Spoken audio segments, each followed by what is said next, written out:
তুমি আমাকে কাকে দান করবে? তখন আমার বাবা উত্তরে বলেছিল, আমি তোকে জমকে দান করলাম, যা। সেই সূত্রে আমি আপনার এখানে এসে গেছি, তাই আপনি আমাকে দয়া করুন।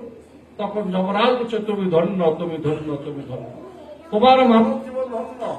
তোমাকে আমি এখন বর দিচ্ছি, তোমার দীর্ঘায়ু হবে, তুমি জগতে তুমি দীর্ঘায়ু হবে এবং তুমি ধর্মপ্রাণ হবে।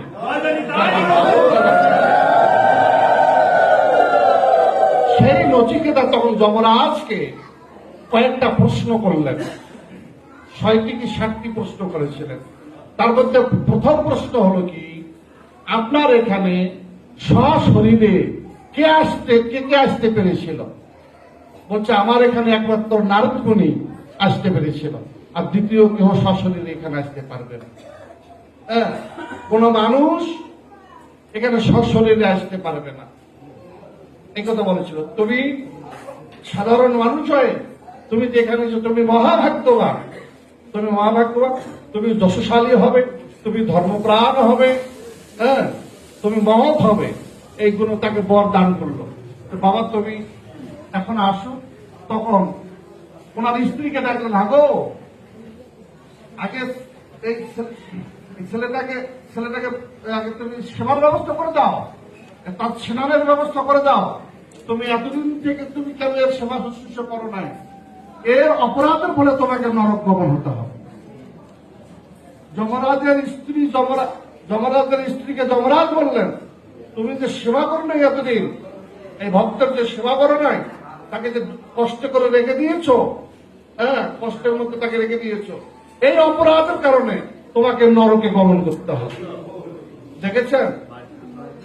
তাই সাধু সেবা, মহৎ সেবা, অবজ্ঞার সহিত কখনো সাধু সেবা করবেন না, অশ্রদ্ধার সহিত কখনো সাধু সেবা করবেন না। মহাপুরুষ কি বলেছে? বৈষ্ণব সেবন নাম সংকীর্তন দুই করো শীঘ্রভাবে শ্রীকৃষ্ণের চরণ।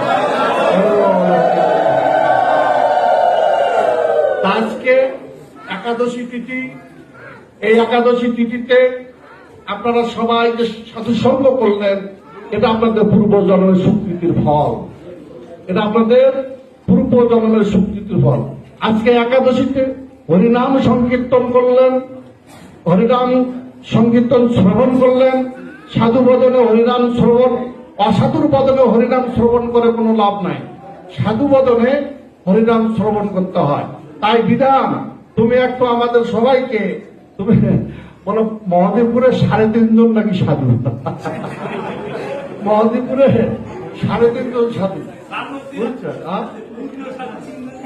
ও বলছে, বলে একটা হলো মানিক সাধু, একটা হলো বিধান সাধু, একটা হলো নয়ন সাধু, আর অর্ধেকটা হলো বিপুল সাধু।